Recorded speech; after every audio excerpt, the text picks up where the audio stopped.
আসসালামু আলাইকুম। আমি ডাক্তার গোলাম মোর্শেদ, কার্ডিওলজিস্ট। আজকে হার্টের রিং পরানো রোগীদের কিছু সমস্যা নিয়ে আলাপ করব। হার্টের রিং স্থাপনের পর, স্টেন্ট স্থাপনের পরেও কিছু রোগী বলেন, অভিযোগ করেন যে আমাদের তো সমস্যার কোনো সমাধান হয়নি। আগেও আমার বুকে ব্যথা ছিল, এখনো আমার বুকে ব্যথা হচ্ছে। তো আপনার যে বুকে ব্যথা ছিল, এটি হয়তো হার্টের এই ব্লকেজের কারণেই ছিল না, এটি হয়তো বুকের অন্য কোনো সমস্যার কারণে এই বুকে ব্যথা হচ্ছিল। বুকে ব্যথার তো অনেকগুলো কারণ রয়েছে, শুধু হার্টের রক্তনালীর ব্লকেজ হলো একটি কারণ। তো এই একটির সমাধান করলে, রিং স্থাপন করে বাকিগুলোর তো চিকিৎসা হয়ে গেল না। সুতরাং প্রাইমারিলি দরকার হলো ডায়াগনোসিস। আপনার যে বুকে ব্যথাটি হচ্ছে, এটির ডায়াগনোসিস কি, কেন এটি হচ্ছে, এটি কি হার্টের রক্তনালীর ব্লকেজের কারণে হচ্ছে নাকি অন্য কোনো কারণে হচ্ছে। যদি হার্টের রক্তনালীর ব্লকেজের কারণে না হয়, তাহলে অন্য কারণে হয়, তাহলে সেটির ডায়াগনোসিস করে সেটির চিকিৎসা করতে হবে, তাহলে বুকে ব্যথা ভালো হবে।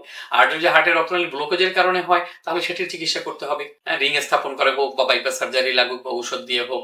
এখন কথা হলো যে কিছু কিছু রোগী রয়েছেন যে যাদের বুকে ব্যথা আছে এবং যে বুকে ব্যথাটা হার্টের রক্তনালীর ব্লকেজের কারণে না, অন্য কারণে হচ্ছে। আবার হার্টের রক্তনালীতে ব্লকেজও তাদের রয়েছে এবং ক্রিটিক্যাল স্টেজের ব্লকেজ রয়েছে, 80-90% ব্লকেজ, যেটা আসলে তার হার্টকে পরবর্তী সময়ে ক্ষতিগ্রস্ত করতে পারে।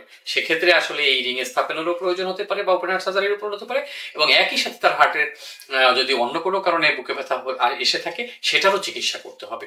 সুতরাং এখানে ফ্রাস্ট্রেশনের একটা ব্যাপার চলে আসে রোগীর ভিতরে, যে আমি এত ব্যয়বহুল একটি চিকিৎসা করলাম, দুটো রিং স্থাপন করলাম, কিন্তু আমার বুকে ব্যথা তো ভালো হলো না। তো সেক্ষেত্রে ডায়াগনোসিসটি করতে হবে, কারণ একই সাথে দুটো ডায়াগনোসিস থাকতে পারে। তার হার্টের রক্তনালীতে ব্লকেজের যে সমস্যা, রোগ, সেটার একটা থাকতে পারে, করোনারি আর্টারি ডিজিজ, আবার তার অন্য কারণেও বুকে ব্যথা থাকতে পারে, সেটিরও ডায়াগনোসিস করে সেটিরও চিকিৎসা করতে হবে। তাহলে আপনি সম্পূর্ণ সুস্থ হতে পারবেন। ধন্যবাদ সবাইকে।